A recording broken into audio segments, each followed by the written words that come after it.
Okay. All right. So, first of all, Christian, how do I pronounce your last name? Ionescu.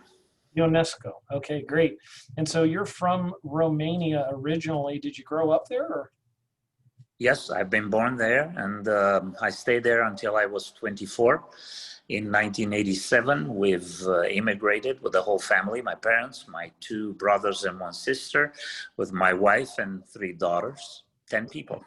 Oh, awesome. Wow, that's amazing. And what brought you, what made you leave Romania and come to the U.S.? At that time, communism was very strong in a sense that it controlled the whole society at large, and there were no signs of letting up. And it never crossed my mind that in 2 years we'll have a revolution, or however you may call it. Some people debate if there really was a revolution or it was a coup d'etat. But in any case, communism fell in the way we knew it. A lot of people say that communism just morphed into something else. So that's pretty much the whole idea. I've never thought it will end. As a matter of fact, I thought it would be even more oppressive. And we had an opportunity to leave as religious refugees, and we did. Okay. And I think Pastor Brian might have even mentioned that there's kind of a playbook that's being played out with communism and just moving in that direction in regards to the persecution of the church in America and just kind of the draconian measures being taken on here. What can you tell me about that? Well, it has to be understood that communism will never be accepted at face value in a society unless its implementation is very slow and very strategized. It has to have a playbook. Let me give you a preliminary information about how communism came to Romania. It would have never happened. The Communist Party only had about 800 members before Second World War in a country of probably 14, 16 million people. You would not be able to impose a social policy with 800 members in a party. You cannot be relevant. You cannot have votes. You cannot have power. Yeah. So because the Soviets won the war and they divided the world, at least Europe, in two sides, the Western Europe and Eastern Europe, and they got control of Eastern Europe and they invaded. That's exactly the word. They invaded Eastern Europe and forcibly transformed Eastern Europe in a communism or socialism society, a large society. It didn't matter that we were many countries. It was the same system. But later on, after socialism was imposed in Romania, we looked at how they imposed their will upon the society. And it was very interesting. First and foremost, don't for a minute underestimate the possibility of communism coming to America. I asked an older person, I had a conversation with him at my workplace in Romania, and I said, how could you accept communism? How could you do that? Didn't you think it would destroy your children, your grandchildren? And he said, no, we didn't accept communism. We never thought it would work in Romania. We were capitalistic to the bone. I mean, even after communism took over Romania, all the people would make money working something on the side after hours. They would have different trades. We were capitalistic to the bone. There was no socialist or communist bone in our society, not even the poor people loved Bolshevism, as we called it at that time in our society. So after they've imposed it, people got practical. Instead of dying or not having means to survive, they had to cooperate. And their playbook was this. First of all, they needed a lot of people. They needed a lot of people. At first, they needed anybody, intellectuals, engineers, doctors. They would work with everybody, as long as they cooperated with the general politics of communism. So if they opposed communism openly and they didn't cooperate, the playbook was this. First, they would try to intimidate you. They would threaten you. They would do everything in their power to convince you. Then they went the next step. They negotiated with you. They said, okay, so we understand you hate communism, but you have to work with us. If you're gonna do this, we're going to give you this. If you don't do it, we're gonna take that away from you. So people had to negotiate. If some were stubborn and held on to their convictions, then they would isolate them. They would call upon other doctors if you were a doctor, other engineers if you were an engineer, other pastors if you were a pastor. And churches played a vital role in turning the country towards communism. They would annihilate the pastors and the priests that wouldn't cooperate.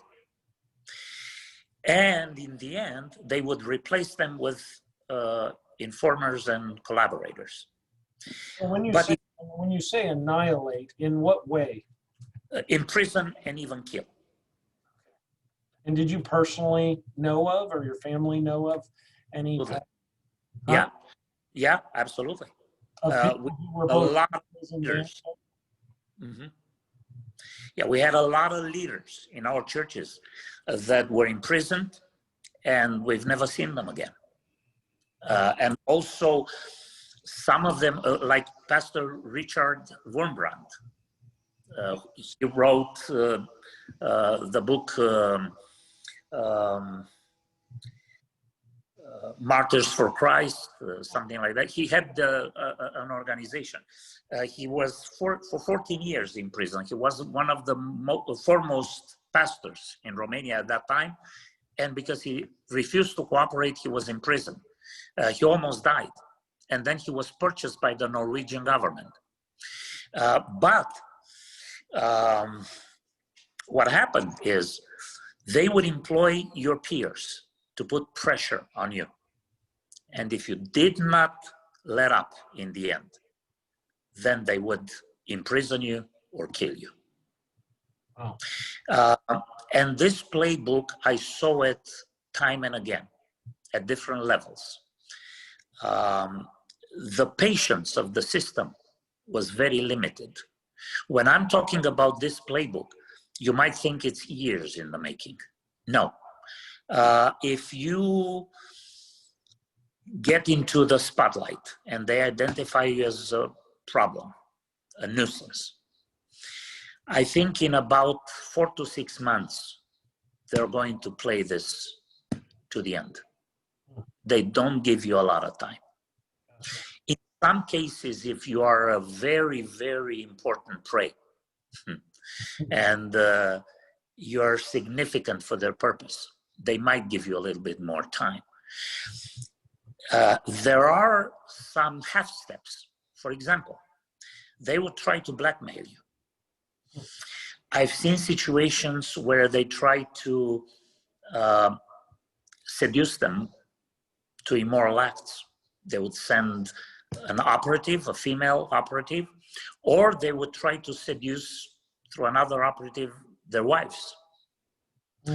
And they would try to blackmail them if the child was, if they had a son or a daughter and they were ready to go into a university, they would block their access to the university unless the person cooperates. So they will somehow try to either seduce you, compromise you, or blackmail you. And then they will come to you and say, we have pictures, we have videos of you or of your wife or of one of your children.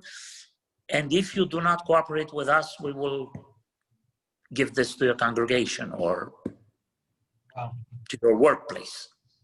Now, what would you say to somebody who's a pastor in America or a person that goes to a church here in America who thinks, this is America. This could never happen in our country? Because I think that's where most of the church is right now, is in a place of that kind of stuff would never happen here. What would you say to that person? They are blind and compromised already. If they cannot see this, there is no worse blindness than this one. And I'll tell you why. A pastor who is not a mercenary. Now, we understand I am full-time, and I understand that the church has to take care of its leaders. Not pay them, take care of them. Yeah. The difference, even though it comes in money, but you sustain, you take care of your leaders. You don't pay them. Yeah. We're not mercenaries. We don't have careers. We're not professionals. We are employed by the kingdom of God. And a pastor that really loves the Lord should have his spiritual eyes open. And I'll give you only one example. When you talk about communism, and I'm going to speak directly to you, you might have a house, you might have a car, you might have some properties. If you are very well off, you might have more properties, you might have a building, you might have a business, you might have something of value. I don't know, 500,000, 5 million, 10 million, 50 million. Communism, by definition, is a social ordinance that will come after your property, will come after your possessions. In the right mind, no person that has a property or has something of value can compromise and say, well, I like communism. I don't care if you have a house in Romania, if they had a house or they had a business or they had millions of lei, that was the currency of our country. It didn't matter, they would take it all. Everything became public property. And when everybody owns something, nobody owns anything. So my question is, how demonic can it be that a billionaire would support communism? He would support a system that would take away everything that he has. Now, of course, he thinks he's safe. Right. Because he's at the helm of the system. And the people that are at the helm of the system will own everything. Not only billions, but maybe trillions. Because let's put it this way. Ceausescu was a poor guy. He was a shoemaker. He didn't have anything. Now, when he became the ruler of Romania with his friends, they owned everything. Yeah. If he wanted to take me away from my family and have me work for nothing for a week, I could say nothing. Right. I had to do it. So they own everything and everybody. That's why a few billionaires would adhere to this, because they think they can own everything through this system. Then you have a class of ignorance and blind people that would succumb to this utopia, even though it would take away everything of value. So this is demonic. Only Satan destroys himself in the process of trying to own everything. True. So what about the future? We've seen some of these, plays being made. Some of the playbook has been played out here in America. What do you think the next plays are that are coming in America with the churches, with what's going on in our world here locally? What's coming next as far as the playbook? Well, they have to create threatening precedents. And by that, what I mean, Pastor Gibson, other pastors, us, opening churches, and being left by ourselves in the line of fire. You remember about Jehoshaphat and Ahab. A lot of pastors are Ahab pastors. Hey, it's great to be partners in this war, but we're going to pretend we're foot soldiers. And you take up the glory, you take up the crown. But as a matter of fact, they're sacrificing you. They're trying to get the benefits of the victory, but you are the one who loses. What they don't understand is when Ahab died in the line of fire, or if Jehoshaphat would have died, the war is lost, and the war was lost for Israel. And instead of sharing in the benefits of a victory, they're going to share in the misery of a defeat.